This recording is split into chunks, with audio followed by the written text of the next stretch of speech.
Iván Valdés es egresado del Instituto Tecnológico de Celaya, de licenciatura. Hizo su maestría y su doctorado en el CIMAT, en el Departamento de Ciencias de la Computación. Estuvo trabajando un tiempo en CIMAT y ahora se encuentra trabajando en el Centro Geo. Para mí es un placer dejarlos con Iván Valdés, que nos va a presentar la charla Algoritmos de estimación de distribuciones en altas dimensiones y aplicaciones. Adelante, Iván, por favor. Gracias. Hola, buenos días. Bueno, les voy a platicar esto de algoritmos de estimación de distribución. La plática se llamaba aplicaciones en ingeniería y deep learning. Entonces, sí voy a platicar acerca de eso, solamente que ya se me hizo muy largo el título. Primero, el problema de interés, ¿no? O sea, lo que queremos hacer es encontrar el máximo o mínimo de una función, por ejemplo, como esta que estoy mostrando aquí. Y esta función o este tipo de problemas que nos interesan tienen ciertas características. Por ejemplo, que tienen múltiples máximos o mínimos. En este caso, quisiéramos encontrar el máximo, que es este punto que estoy señalando con el cursor. Y sucede que los problemas que nos interesan, le pasa cosa como estas, que es que tiene un montón de máximos o muchos máximos. Tiene discontinuidades en las derivadas. Todos estos picos que se ven aquí son discontinuidades en las derivadas, son lugares en donde no se pueden derivar. Y la función puede no estar definida en todas partes. Imaginemos que el problema fuera, por ejemplo, el diseño de un motor, que estos valores de X fueran a lo mejor el cilindraje del motor y el valor de Y fuera la eficiencia. Entonces yo tengo un programa al que le doy un valor de X, por ejemplo, no sé, 0.8, y ese programa me regresa el valor asociado, que fuera alrededor de 0.4, y por ejemplo, si le doy 0.6, el programa me regresa a 0.65, ¿no? Pero entonces, digamos que eso es lo que pasa con los problemas que nos interesan. Tampoco esta función que conocemos la función, esta función que tengo aquí, es una función de ejemplo, una función didáctica, para darnos una idea, pero el problema también de interés, nosotros no conocemos esta función, lo único que tenemos es un programa o algún software al que yo le doy un valor de X y me regresa el valor asociado de Y. ¿Sí? Entonces, ese tipo de problemas son los que queremos resolver, y lo que nos interesa pues, es encontrar con cuál X me regresa el valor máximo de Y o el valor mínimo de Y. En este ejemplo, me interesa encontrar el valor máximo, que es el que está acá. Ok. ¿Y cuál es el algoritmo de interés? O sea, este es el problema que quiero resolver. ¿Y cómo lo quiero resolver?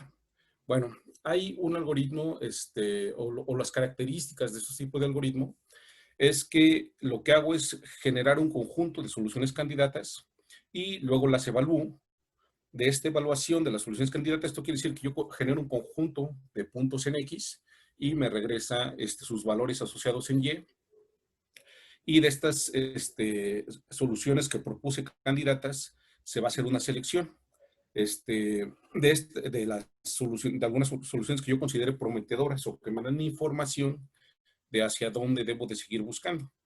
Y a partir de esta selección, yo genero nuevas soluciones candidatas con variaciones o perturbaciones de las soluciones. Entonces, los algoritmos que entran en la definición de estos tres pasos, están los algoritmos evolutivos, los algoritmos de inteligencia de partículas, el recocido simulado y algoritmos similares, ¿no? Ok.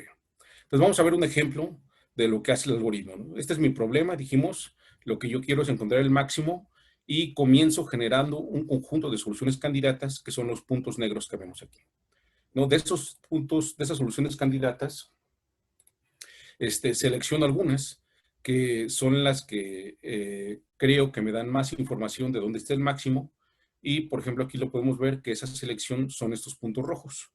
A partir de estas seleccionadas, entonces yo genero nuevas soluciones. Entonces, si se fijan, aquí vuelvo a generar soluciones de forma aleatoria, pero estas soluciones se generaron a partir de la información que me daban las soluciones de los puntos rojos.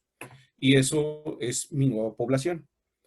Las vuelvo a evaluar, entonces ya tengo mi nueva población, que otra vez son los puntos negros, las evalúo, ya con eso conozco los valores de Y asociados, selecciono y así continúo generando cada vez nuevas soluciones a partir de las seleccionadas, ¿no? Y aquí podemos ver cómo en algún momento dado la búsqueda se va concentrando en un solo lugar y me devuelve, sería mi solución final que me devuelve el algoritmo. Como podemos ver, en realidad el máximo está acá, está a un lado. Entonces, una desventaja posible que tiene este tipo de algoritmos es que no tenemos garantía de que vamos a encontrar el máximo. Una ventaja es que usualmente para este tipo de problemas que son así complicados, que tienen muchos máximos, que no conozco la función que estoy optimizando, sino que solamente la puedo evaluar, es que normalmente no hay otro algoritmo que funcione tan bien como estos. Entonces, no tengo garantía de encontrar el máximo, pero generalmente encuentro una solución muy buena o que me ayuda a aproximar el problema, ¿no? Ok, entonces vamos a ver qué pasa. Aquí lo hice con una población pequeña de 10 puntos y vamos a ver qué pasa si yo usara una población muy grande con el propósito de ver qué es lo que hace cada uno de los pasos del algoritmo. Si yo tengo una población muy grande, genero soluciones en todo el dominio y voy seleccionando.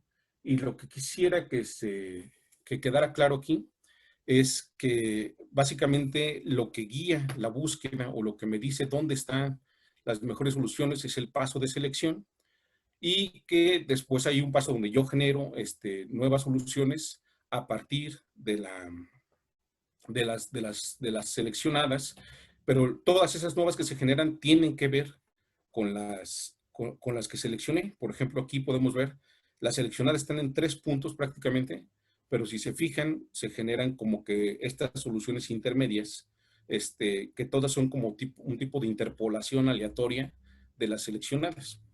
Entonces, como que son los dos pasos importantes, el que yo selecciono y eso me va guiando la búsqueda, y el que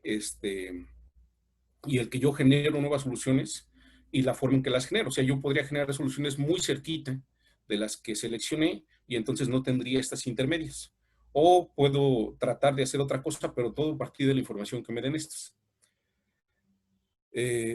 Y aquí otra cosa que está interesante es que cuando uso una población muy grande, yo puedo asegurar que sí voy a tener el óptimo global, que es el que me interesa, este punto máximo. Entonces, normalmente estos algoritmos se diseñan pensando en lo que haría una población infinita, una población muy grande, y luego ya en la práctica no tienen esa población muy grande, perdemos algunas características, como que si se fijaron con población pequeña llegué aquí, con población muy grande llego acá, pero, pero obviamente no puedo implementar un algoritmo con población infinita, pero conceptualizar así me sirve. Y aquí podemos ver también lo que pasa como viendo los operadores o viendo los pasos del algoritmo como probabilidad. Yo empiezo en mi paso 0 con una probabilidad uniforme, que es este histograma que se ve acá atrás, de generar soluciones en cualquier parte del espacio de búsqueda. Entonces, este histograma me representa la probabilidad de generar una nueva solución allí. En el primer paso, yo selecciono. Y que vemos aquí es el histograma de la selección. Entonces, yo puedo ver cada paso del algoritmo como una distribución de probabilidad. Entonces, ya mi paso de selección ya me da una distribución de probabilidad sesgada. Si se fijan aquí ya en la selección, yo ya estoy diciendo acá voy a tener probabilidad 0 de volver a seleccionar, a generar soluciones, y acá tengo una probabilidad diferente de 0, pero no igual. O sea, por ejemplo, ya aquí en las orillas, ya aquí estoy diciendo, pues aquí es poco probable que esté la solución que quiero, acá es poco probable, aunque hay poquita probabilidad, y voy a concentrar la búsqueda en esta parte. Aquí nuevamente, pues con este histograma de abajo que podemos ver, es con lo que estoy generando, con la probabilidad que se están generando nuevas soluciones. Podemos ver que aquí son menos que en la parte donde se ve más alto el histograma. Y vuelvo a seleccionar. Y va cambiando mi histograma, que es lo que va cambiando la probabilidad de generar soluciones en cada punto. Y lo que puedo ver allí es cómo en probabilidad el algoritmo va convergiendo. Entonces, lo que yo voy modificando, que eso es lo que vamos a ver con los algoritmos de estimación de distribución, es la probabilidad de generar nuevas soluciones en algún lado del espacio de búsqueda. Bueno, aquí, por ejemplo, ya faltan unas 2 iteraciones para que esto converja en probabilidad, pero ya vemos que está muy concentrada la búsqueda. Ok. Ahora, dijimos, son 2 pasos importantes. Uno es cómo selecciono yo para guiar la búsqueda, y el otro es cómo genero nuevas soluciones a partir de los seleccionados. Entonces, aquí nada más pongo 2 ejemplos. O sea, una podría ser, selecciono los puntos rojos y genero nuevas soluciones nada más en una vecindad chiquita, alrededor de los puntos rojos. La otra es selecciono otra vez los mismos puntos rojos, pero mi método de generación de nuevas soluciones hace como un tipo de interpolación aleatoria y puede generar soluciones todo en medio de las soluciones seleccionadas. Todo lo que acabo de platicar es, digamos, la forma en que actualmente funcionan la mayoría de los algoritmos de estimación de distribución y muchos de los algoritmos evolutivos. O sea, son los 2 pasos importantes.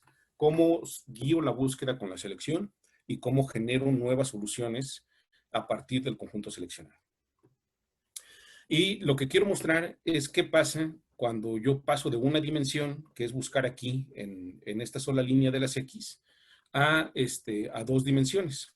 Si se fijan, yo en una dimensión, con estas 2 soluciones, se cubre como un 10% o 20% de todo el espacio de búsqueda en las X. Pero cuando paso a 2 dimensiones, mi espacio se vuelve mucho mayor y ya cubro mucho menos con la misma cantidad de seleccionados y con la misma cantidad de puntos. Nada más lo que quiero mostrar aquí es que el problema de aumentar de dimensiones me genera que necesite muchos más puntos para empezar, para explorar bajo este paradigma que acabo de platicar. O sea, si yo veo la posición de mis mejores soluciones y con esa posición intento generar nuevas, conforme crecen las dimensiones, voy a tener que generar muchísimos más puntos. Ahorita voy a poner otro ejemplo para que se note un poquito más eso, ¿no? Entonces, hasta aquí, o sea, tenemos que usualmente hay 2 operadores. El operador que hace la selección de las mejores soluciones y el operador que hace la generación de nuevas soluciones a partir de las seleccionadas, ¿no? El, el punto principal es que los algoritmos hasta ahora, o la mayoría de los algoritmos hasta ahora, generan nuevas soluciones a partir de la posición de las soluciones seleccionadas. Entonces, nada más me fijo en la posición. Digo, podríamos usar otro tipo de información, que es casi la idea de la plática, que tiene que ver con la tendencia o con las direcciones que tienen las soluciones, no solamente su posición, sino me fijo como que hacia dónde se van dirigiendo. Ok. Entonces, ya nada más, ahora vemos en particular, vamos a ver los algoritmos de estimación de distribución. En los algoritmos de estimación de distribución es el mismo problema, que es esta función en azul. Genero otra vez soluciones de manera aleatoria. Y la diferencia con otro tipo de algoritmos evolutivos es que en lugar de usar operadores que hagan este tipo de interpolación aleatoria que comentaba, construyen explícitamente una distribución de probabilidad. O sea, yo a partir de que selecciono un conjunto de soluciones, con esas soluciones seleccionadas puedo calcular, por ejemplo, una media y una varianza. Y con esa media y una varianza puedo construir esta normal que se ve aquí. Y con esa normal puedo muestrear nuevas soluciones candidatas.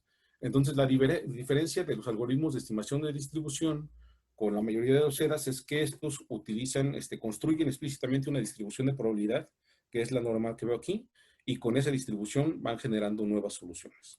Vamos a ver un ejemplo de qué es lo que va haciendo el algoritmo. Aquí vemos las negras, digamos que son las soluciones actuales o de la iteración actual, y las rojas son las nuevas soluciones seleccionadas, que digan nuevas soluciones generadas a partir de la distribución de probabilidad. Entonces, con las negras, aprendo, por decir así, la distribución de probabilidad y genero la muestra que se ve con las rojas. Y luego, ahora las rojas son mi nueva población, con esas aprendo otra distribución y genero nuevas soluciones que son otra vez las rojas. Entonces voy construyendo nuevas distribuciones de probabilidad únicamente con la media y la varianza de las mejores soluciones de la iteración anterior. Y vemos cómo esa distribución de probabilidad va convergiendo.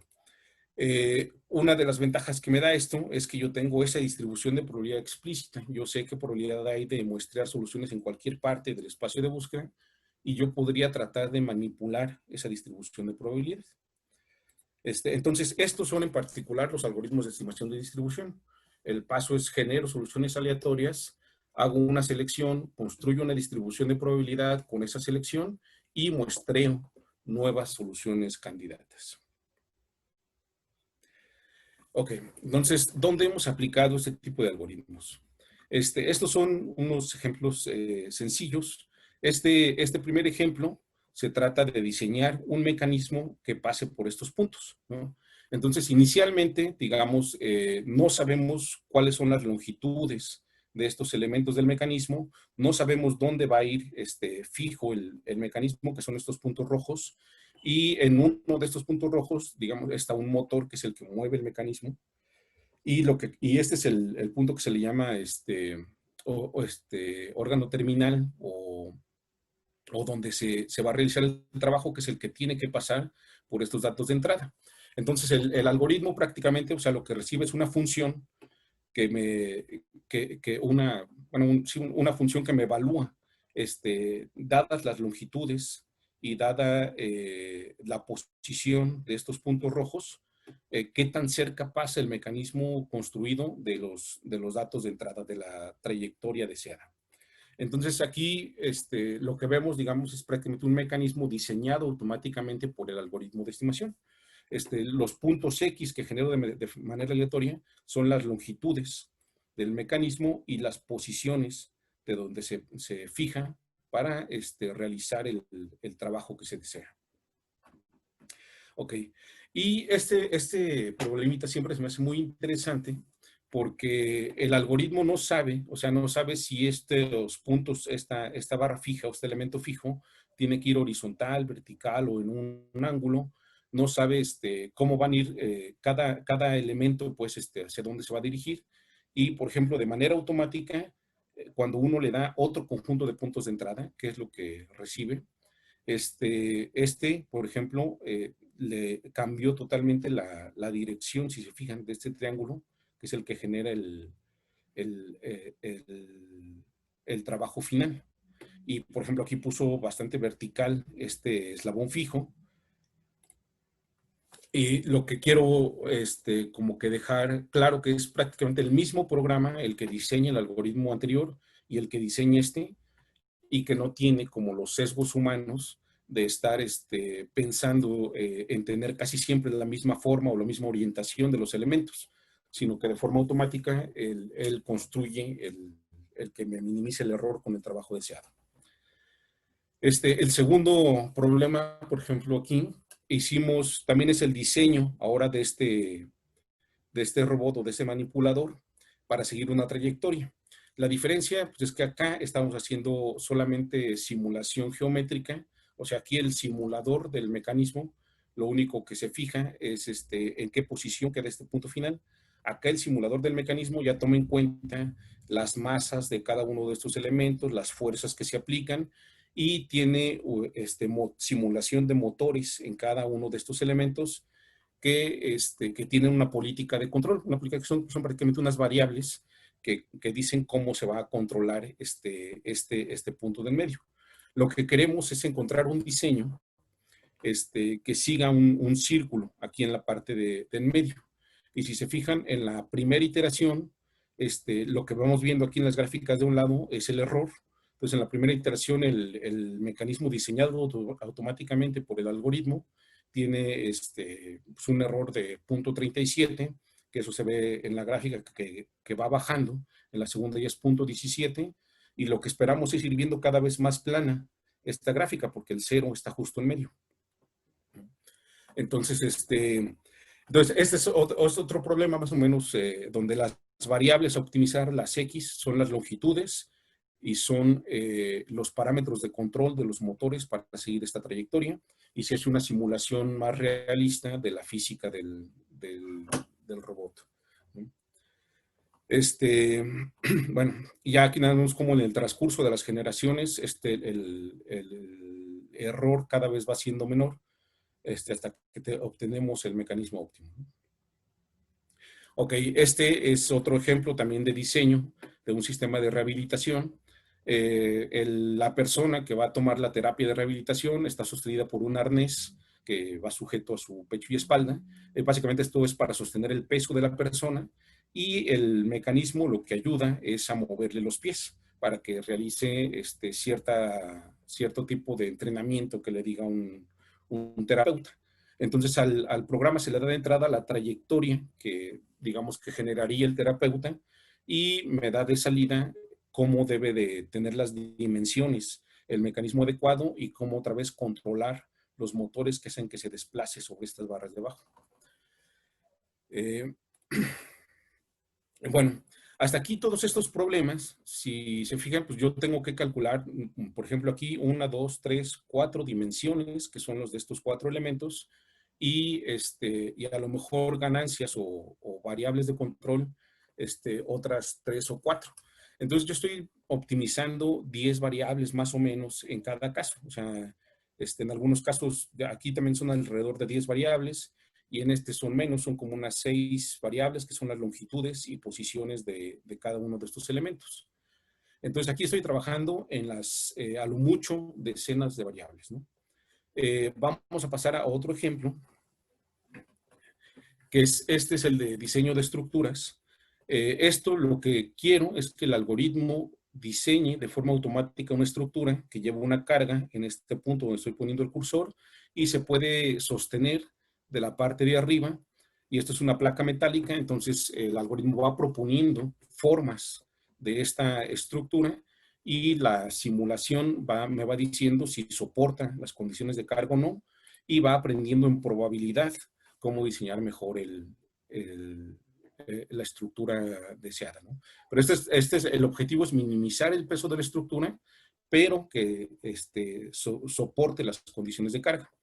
Entonces, esto que vemos aquí es una estructura generada automáticamente por el algoritmo, y los puntos rojos es donde la probabilidad de que exista material es casi 1, y los puntos azules es donde la probabilidad de que exista material es casi 0. Entonces aquí lo que vamos moviendo son las probabilidades de existencia de cada uno de estos cuadritos o píxeles, ¿no? Entonces, en este problema ya no son como los anteriores que tenemos 10 variables. En este problema tenemos 50,000 variables, por ejemplo, 50,000 variables binarias que me dicen si existe o no existe material. Este es otro ejemplo similar. Y aquí lo que quiero más o menos hacer notar es que para resolver este tipo de problemas, si se fijan, aquí se ve más o menos continua la estructura. A diferencia, voy a poner, esta es la forma final. Entonces, si se fijan, aquí se ven elementos más o menos continuos. Aquí no se ven ningún ruido o ningunos puntos que hayan quedado por ahí. Y acá también, esta es la estructura final.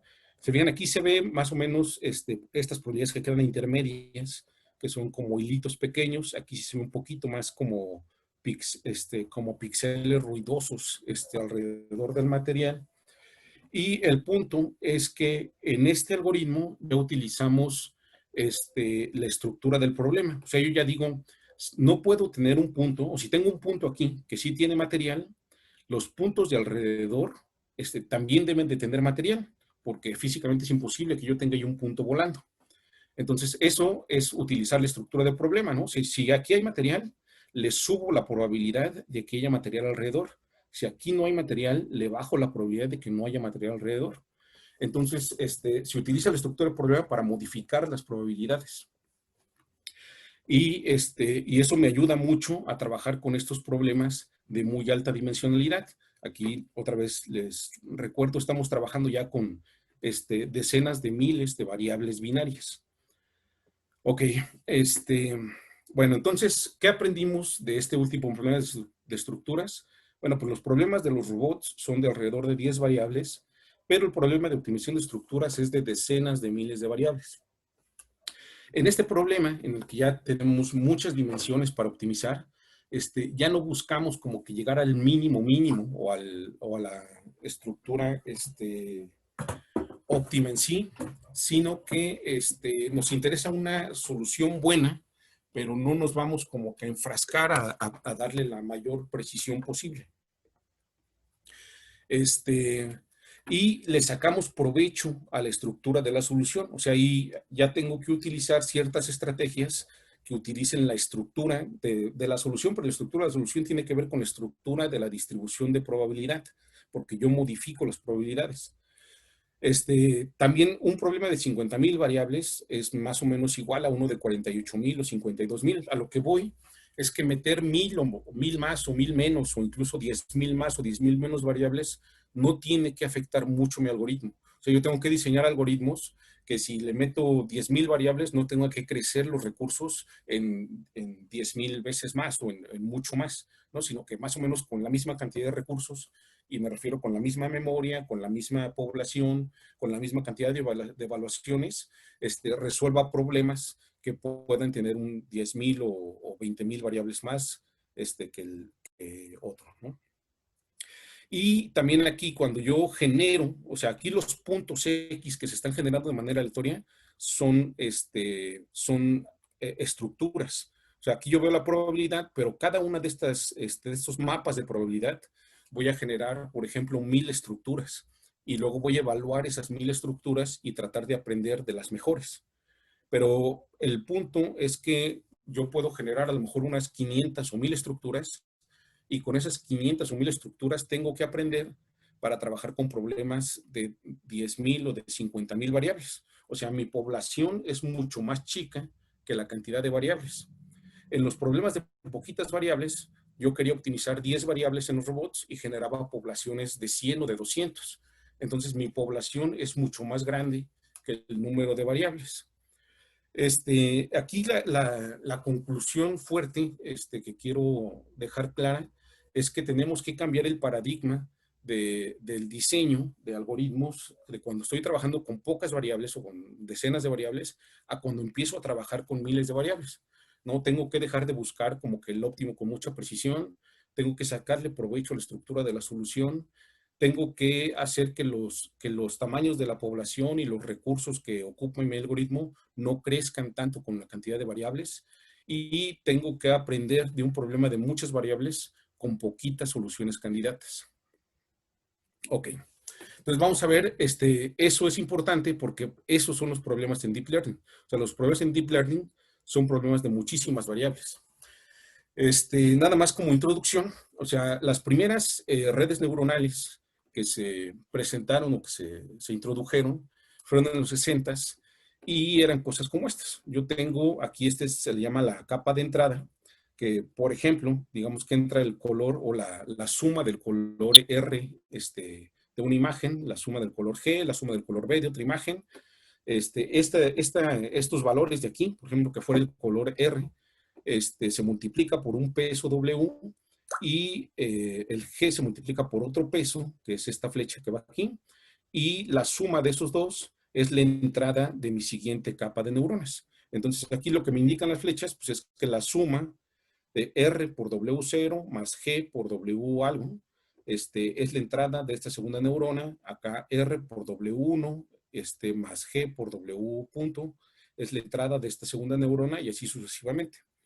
Entonces, cada uno de estos conexiones tiene un peso asociado, y eso me genera las entradas de la segunda capa, y de esta capa otra vez lo que llegan la suma de la solución de las entradas anteriores, se les aplica una función y eso va a ser la entrada multiplicada por un peso otra vez para la última capa de la red, que es esta de acá, que aquí, por ejemplo, lo que hace en esta última capa es que me dice a lo mejor si es mayor que 0.5 este valor, la imagen que dice de entrada era de una bomba nuclear. Si es menor a 0.5 no tenía bomba nuclear.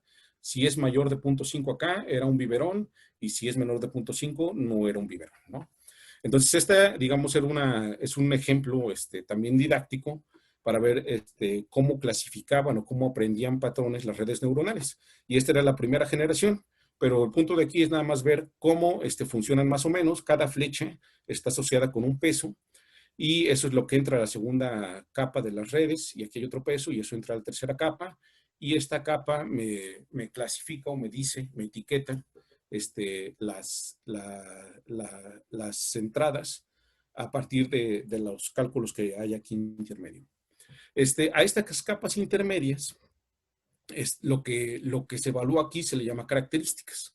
O sea, son, porque al final de cuentas, esta de aquí es la que me ayuda a clasificar en esta última capa de acá, ¿no?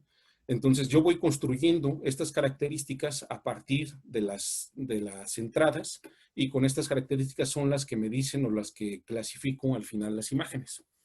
En esta primera generación, pues estas características se ponían más o menos, las funciones y el número y todo lo que iba se ponía a mano, y había algoritmos muy sencillos que me ayudaban a poner los valores de las Ws. Elegir los valores adecuados de las Ws para que me dé una buena clasificación, ese es el problema que se le llama de entrenamiento, y eso es lo que se dice que aprende la red neuronal, ¿no? Que es o sea, el aprendizaje de la red es encontrar los Ws que me etiquetan bien mis entradas, ¿no? En la segunda generación de redes neuronales, ya eran cosas como estas, donde empiezo a poner más capas intermedias, y surgió un algoritmo que se le llama de backpropagation, que lo que hacía es calcular el error entre, yo tengo por ejemplo un conjunto de datos de entrada, digamos tengo un conjunto de imágenes que entran aquí y un conjunto de etiquetas que se asignan aquí en la última capa, y y lo que hago es calcular el error entre la etiqueta que la red le asigna a la imagen y la etiqueta real. Y con ese error, lo propago hacia atrás, que es lo que hacía backpropagation, aprovechando las propiedades de las funciones que están aquí. O sea, yo saco derivadas, hago mi función de error, que es la suma de los errores al cuadrado, saco derivadas, y lo padre de estas redes es que se podía derivar cada una de estas neuronas. Y eso me ayuda bastante para encontrar los Ws de una forma eficiente. Entonces, en la segunda generación, lo que se hizo fue encontrar ese algoritmo que se utilizó durante muchísimo tiempo y se sigue utilizando, porque estas redes se siguen utilizando, que eran muy eficientes para encontrar las Ws. Después, aquí disminuyó un poco el uso de las redes hasta llegar a las que están ahorita, que son las de aprendizaje profundo. En esta imagen lo que vemos es un ejemplo de las características. O sea, por ejemplo, yo quiero un algoritmo que me ayude a clasificar dígitos. Estos son dígitos, nada más que son dígitos en árabe. Y lo que me codifican las características intermedias de la red, o sea, lo que yo veo aquí como características, son cosas como estas, que son otros mapas. Nada más que fíjense, este es un ejemplo pues que no se resolvía con estas redes de la segunda generación, porque aquí mis datos de entrada son imágenes de 32 por 32 píxeles. 32 por 32 píxeles creo que son 1024 variables. Entonces tendría 1024 neuronas aquí en la capa de entrada. Y por ejemplo, esto es lo que me dice, pues si yo saco características de estas características son imágenes de 28 por 28. Esos 28 por 28 son alrededor de 800 variables en mi siguiente capa, que sería de aquí. Entonces, y a esto que está aquí es a lo que le llamo características, y es en lo que son muy buenas para extraer las redes de aprendizaje profundo. Entonces, vamos, las redes de aprendizaje profundo, son cosas como estas. O sea, las redes, las redes profundas, perdón, son redes que tienen varias capas intermedias, al menos dos, pero usualmente tienen muchas más de dos capas ocultas, que son estas capas intermedias, y eso es a lo que nos referimos con que sean profundas. Y, por ejemplo, tengo una capa de entrada, que es de aquí, y esta está toda conectada con la siguiente capa, y esta está toda conectada con la siguiente capa, y así sucesivamente. Y hago estas redes tan grandes esperando que este trabajo que antes se hacía a mano, que era poner las características de forma artesanal en estas capas intermedias, ahora con la red que tiene muchísimas neuronas y muchísimas conexiones, las vaya aprendiendo sola. Entonces, por ejemplo, para esta red que tenemos aquí en el ejemplo, en la primera capa tiene 8 neuronas de entrada, que son estas de aquí. La segunda tiene 9. Entonces yo tendría que encontrar, cada una de estas líneas es un W, que es lo que tengo que encontrar para entrenarla. Entonces tengo que encontrar 8 por 9, 72, que son el número de líneas que hay solamente entre la capa de entrada y la primera capa oculta. Además de eso, estas neuronas de la capa oculta van conectadas a una constante, o sea, un valor que no depende de la capa de entrada y que se le llama el bias, por eso normalmente se escribe con una B. Entonces son 72 los Ws que tengo que aprender aquí, más un bias por cada neurona, que son, si son 9 neuronas, pues serían 9 bias los que tengo que aprender para esta capa de aquí.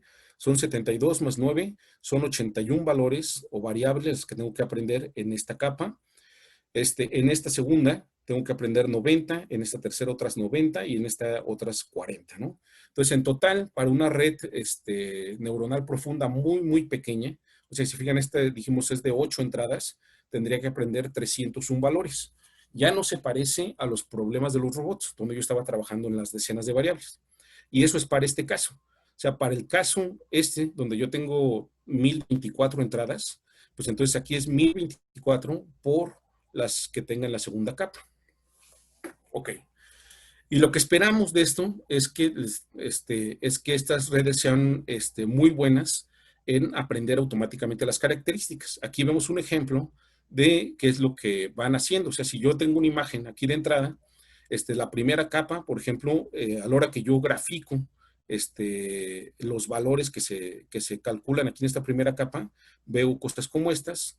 En la segunda capa veo cosas como estas y en la tercera capa veo cosas como estas, que son, a todas estas son características que se van extrayendo de forma automática por estas capas intermedias. Entonces, eso es lo que hacen las redes profundas y lo que los hace tan exitosas ahorita, porque pueden extraer estas características de forma automática, ¿no? Y a partir de estas características que extrajeron en la última capa, entonces ya puedo hacer una clasificación de, por ejemplo, si la persona estaba riendo o estaba enojada o estaba contenta, ¿no? Pero esto pues, es lo que hacen de forma automática, solamente pues, que hay que encontrar un montón de Ws y un montón de Bs, ¿no? En el ejemplo que les voy a platicar, vamos a trabajar con una red muy, digamos, relativamente sencilla, que se le llaman Deep Belief Networks, o redes de creencia profunda. Y estas redes de creencia profunda están construidas a partir de algo que se le llaman las Restricted Boltzmann Machines, que estas máquinas de Boltzmann son como una capa de la red. Entonces, una máquina de Boltzmann básicamente es una red neuronal también, pero de solamente 2 capas. Esta capa de entrada y esta capa de salida. Acá está otra máquina de Boltzmann, esta es su capa de salida, esta es su capa de entrada. Y la red de creencia profunda se construye apilando muchas máquinas de Boltzmann. Lo interesante o por qué seguirla dividiendo en Boltzmann es que estas redes se pueden preentrenar capa por capa. O sea, yo puedo tratar de encontrar los Ws nada más para esta parte o nada más para esta parte y entrenarlas por separado. Entonces, eso nos hace como un buen ejemplo de prueba para empezar a ver, a diseñar algoritmos para entrenar estas redes, porque no tengo que trabajar con todo el problema grandote, sino que puedo dividir el problema en partes e ir trabajando con una máquina de Boltzmann a la vez. ¿Qué es lo que espero que haga? Pues bueno, por ejemplo, la máquina de Boltzmann yo le doy un conjunto de dígitos de entrada, que son las 1024 variables, que son cada píxel de aquí. También se me olvidaba decir, estas usualmente se trabajan con datos binarios, o sea, aquí entran ceros y unos, y en cada una de estas neuronas están diseñadas para que trabajen con ceros y unos, aunque en la realidad se utilizan unos valores de probabilidad que son continuos, pero la teoría fue diseñada para que trabajaran con datos binarios, ¿no? Entonces, la idea pues, es que tengo algunos dígitos que escribieron personas a mano. Primero se le hace un preproceso para limpiarlos de ruido o de datos que sean de captura. Y luego ya se entrena la red neuronal, la máquina de creencia profunda, en las en estos layers intermedios, podría ver, por ejemplo, los mapas de características, que son los que me interesa construir. O sea, toda la onda de estas máquinas las redes neuronales profundas es que pueden construir estas características de forma automática. Ese es su gran potencial. Entonces, en este caso se puede entrenar, dijimos, cada máquina por separado, y se puede medir el entrenamiento por algo que se le llama el error de reconstrucción. El error de reconstrucción es que entran aquí un conjunto de datos, se pasan, se multiplican por las Ws y salen acá otro conjunto de datos. Y luego yo podría meter las salidas y a partir de las salidas, utilizando los mismos pesos, reconstruir la entrada. Entonces, ese es el error de construcción. O sea, si paso de aquí para allá y luego me regreso, la diferencia entre lo que entró y lo que me regresa, ese es el error de reconstrucción. Y esa es la forma en que se entrenan cada una de las máquinas de Boltzmann o cada una de estas capas. Y ya que yo minimizo el error de reconstrucción en estas capas, entonces ya hago un entrenamiento de la última capa de la que clasifica para con algoritmos tradicionales, pero ya sin mover todos estos pesos anteriores, ya nada más encuentro estos pesos de la última capa para hacer la clasificación. Eso también, digamos, es importante, el que yo diga que los algoritmos actuales de optimización se aplican en esta última capa y no se aplican en estas capas intermedias, para este caso de la máquina de creencia profunda, de la red de creencia profunda. Porque ahí hay un problema de que ya no funcionan los algoritmos tradicionales para entrenar estas capas de acá. O sea, ya hay otras alternativas que funcionan mejor. Ok, entonces, motivación que tenemos para utilizar evolutivos en este tipo de problemas de entrenamiento de redes neuronales profundas es que usualmente los algoritmos que dijimos de backtracking, que fueron muy exitosos en la segunda generación de redes, pierden eficiencia cuando se pasa de cientos a miles de neuronas. Eso de que pierden eficiencia es que se empiezan a volver muy costosos y no escalan bien ni en costo ni en el error que van minimizando. O sea, voy yo haciendo crecer las variables y estos cada vez funcionan peor. El otro es que los problemas de optimización, los de minimizar el error de clasificación con estas redes, son como el problema que dijimos inicialmente que nos interesaba. Son problemas que tienen muchos máximos y mínimos y que pueden tener discontinuidades, etcétera. Entonces, es un error como los que dijimos que son para los que se empezaron a diseñar los evolutivos. Es una función objetivo como las que dijimos que se empezaron a diseñar los objetivos. Y otra cosa es que los gradientes o los algoritmos basados en gradientes dejan de indicar las mejores direcciones de descenso. Y eso pasa por dos cosas. O sea, pasa porque tengo muchos máximos y mínimos y como dijimos por aquí desde el principio, vamos a, bueno, mejor, bueno, aquí. Aquí, por ejemplo, un algoritmo de gradiente que esté por aquí, lo que me va a indicar es dónde está este mínimo, o sea, dónde está el mínimo más cercano y no dónde está el mínimo de toda la función.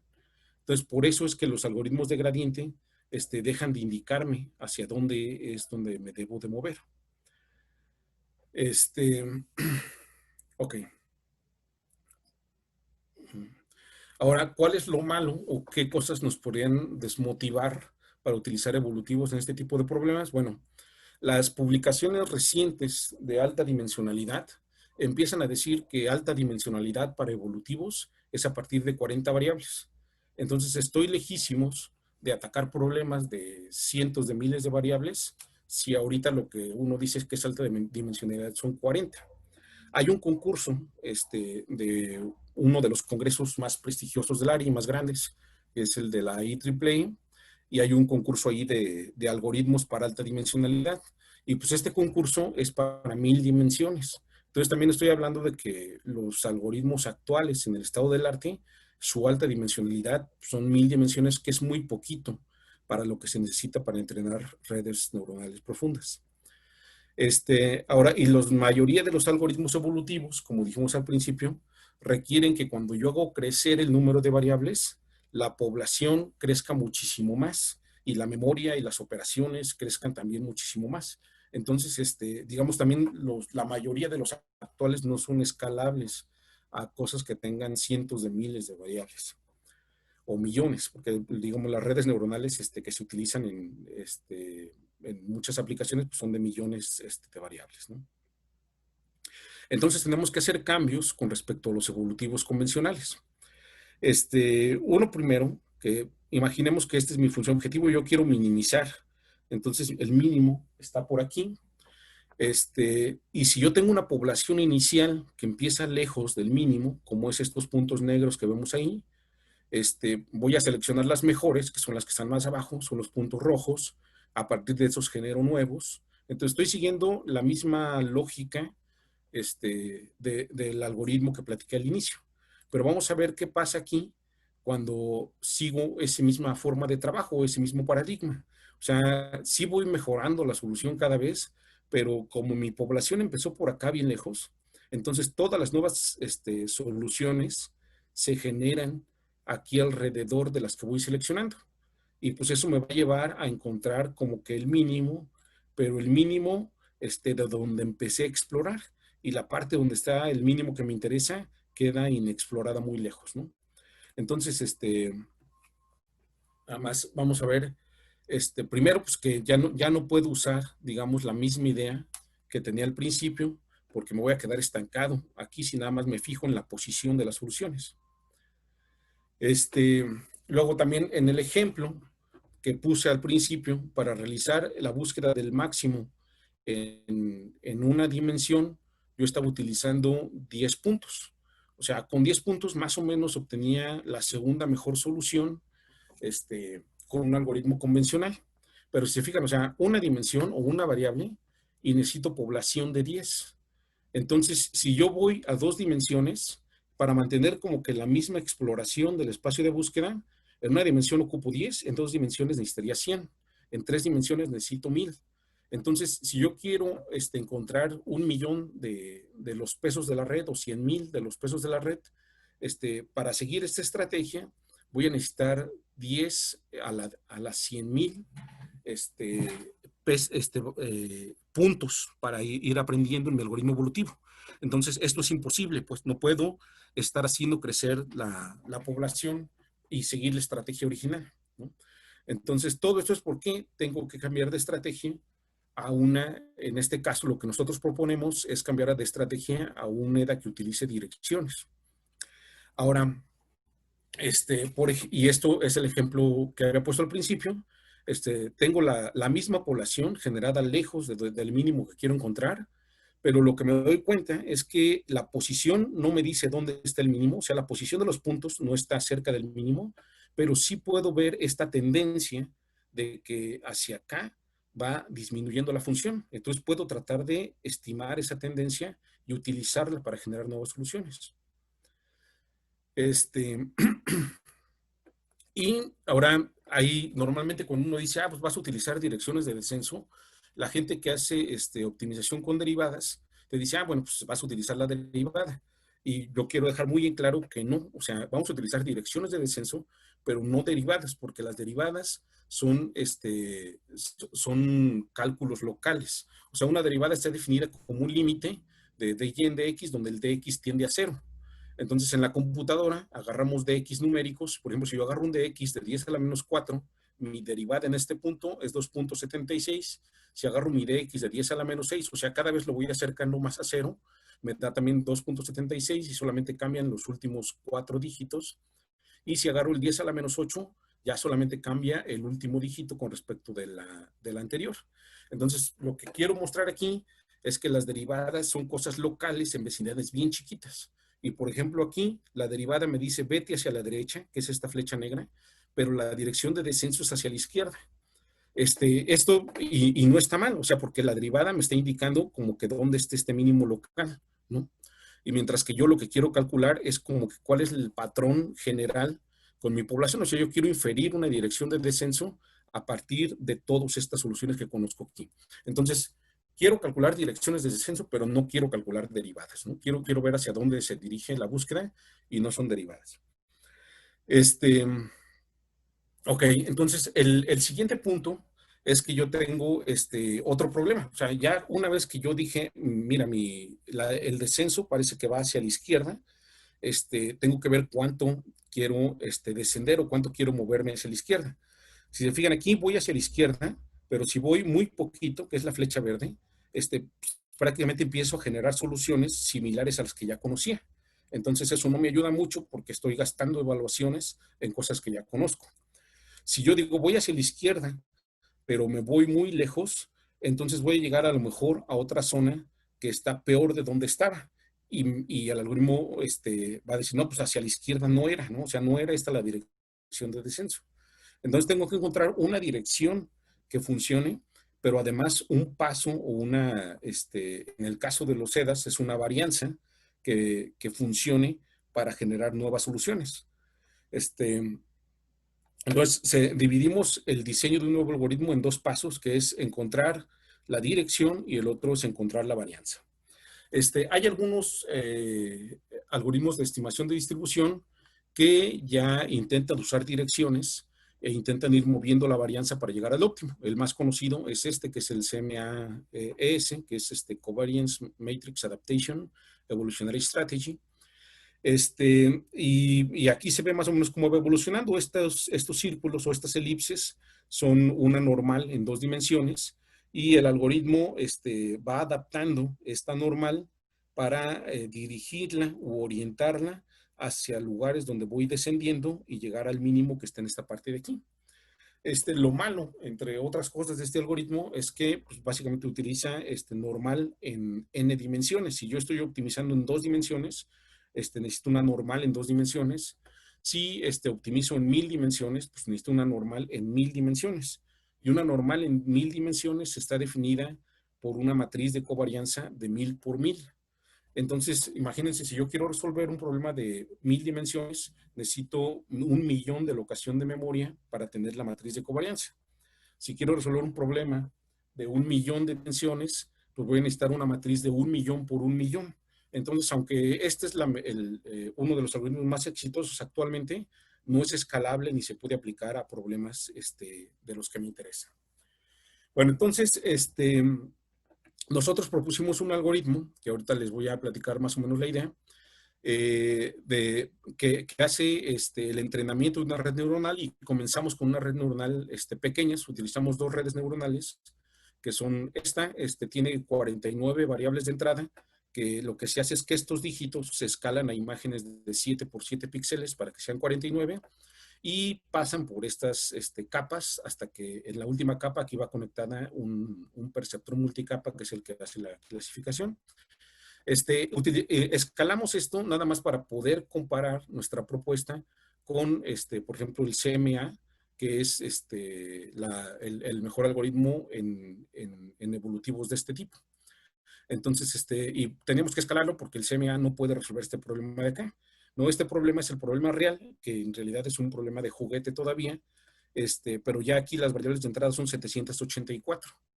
Entonces, entran 784, mis pesos, estos Ws que tengo que entrenar aquí, serían 784 por 500 más 500.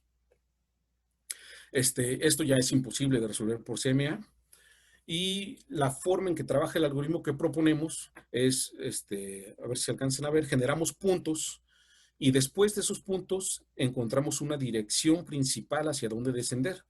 Aquí lo que quiero más o menos que se note es que de generar puntos aleatorios, poquitos, que además son muy poquitos en el espacio de búsqueda, después ajustamos una línea que es sobre la que vamos a tratar de, o sea, tratamos de encontrar una línea que me muestre hacia dónde desciende la función y muestreo solamente sobre esa línea. Y lo padre aquí es que no me importa si estoy en una dimensión o en 1.000.000 de dimensiones, yo puedo calcular una línea y sobre esa línea muestrear. Ahora, lo que tiene que pasar, pues que aquí en la segunda iteración o generación, mi línea se ve que va en este sentido, pero por ejemplo ya para la iteración 5, ahora mi línea va en este sentido.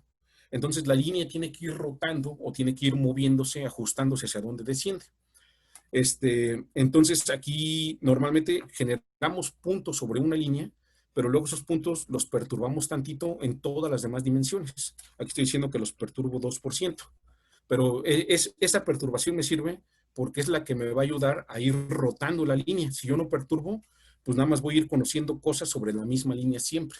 Entonces tengo que conocer como que la dirección, por eso es la dirección principal de varianza, pero en las otras dimensiones también hay varianza, pero hay varianza muy, muy pequeñita. Pero esa varianza pequeñita me va a ayudar para ir rotando la línea. Comparamos esta idea con lo que con un algoritmo evolutivo y con el algoritmo que se utiliza actualmente para entrenar este tipo de red, que se llama divergencia contrastiva, y pues funciona bien. Aquí vemos, esta es la primera capa, que es la primera máquina de Boltzmann. Aquí el algoritmo usual, digamos, funciona mejor, que es esta línea que se ve que baja más el error. Pero ya en la segunda capa, ya también tanto el CMA como nuestra propuesta va un poco más abajo, y en la tercera capa ya la propuesta es la que se ve claramente más abajo, pero esto es con una red la red pequeñita que dijimos que era de 7 por 7 las entradas. Aquí estamos trabajando con un problema de 1549 variables. Con la red real, que ya utiliza los dígitos del tamaño que son, ya el número de variables que tengo que encontrar son 393,000. Entonces, ya dijimos, el CMA ya no se puede usar ahí porque necesito una matriz de covarianza de 393,000 por 393,000. Eso ya no tienes memoria para alocarlo. Y ya nada más comparamos la propuesta con el algoritmo que se utiliza actualmente, y pues hasta ahora parece que funciona relativamente bien, nada más que todavía es un problema pequeñito para los que se utilizan actualmente, pero pues es nuestra primera iteración, ¿no? Bueno, las conclusiones finales de la plática es que los problemas de Deep Learning son similares en características a los que nos interesan, o sea, son multimodales. Los dígitos que se escriben de entrada se pueden ver como muestras de una distribución, o sea, son como si fueran muestras aleatorias de dígitos, ¿no? Como si tuviera un generador de dígitos aleatorio. Y eso le mete estocasticidad al problema, que también son de los de interés de la comunidad de evolutivos. Y son como los problemas que siempre nos han interesado, solamente que son en muchísimas más dimensiones. Entonces, eso cambia muchísimo el problema, porque ya no podemos tener poblaciones grandes, ya no podemos hacer grandes cantidades de evaluaciones, ya no podemos crecer la población y las operaciones en la misma proporción que crece el problema. Entonces, debemos de empezar a pensar en otras estrategias, ¿no? Entonces, el reto es diseñar algoritmos baratos de poblaciones pequeñas, y que yo pueda meterle 1,000 o 2,000 o 10,000 variables más, y básicamente no haya cambios en el algoritmo. Los CEDAS son la primera opción porque, como lo vimos en el problema de las estructuras, yo puedo utilizar la estructura de las variables. En este caso, en el que yo presenté, la estructura de las variables es esa línea que estoy calculando. O sea, esa línea es la estructura del problema que estoy aprovechando. Y en los CEDAS es fácil ir tratando de utilizar esas estructuras del problema. Y aprendimos con esta primera propuesta que hicimos que se puede dividir, o que lo que pensamos es que se debe dividir en dos problemas el diseño del algoritmo. Uno es estimar la dirección hacia donde descenso, y el otro es estimar la varianza. Y eso también es un cambio de paradigma, porque usualmente en evolutivos pensábamos que se iba a aprender todo de la población. O sea que, por ejemplo, en los CEDAS, que tanto la dirección como la cantidad de varianza se podía aprender de la población actual, pero en este caso ya la varianza no se puede aprender de la población actual. Tengo que tener, la varianza era el tamaño de paso con el que estoy dando con el que me estoy moviendo, y eso ya no se aprende de la población actual, sino que se tiene que ir estimando de otra forma, o al menos no directamente, ¿no? Ya no con las formulitas que vimos al principio. Y entre otras cosas que tenemos que hacer es, tiene que tener una dirección principal, pero hay que buscar en aunque sea poquito, alrededor de la dirección principal para evitar que se estanque.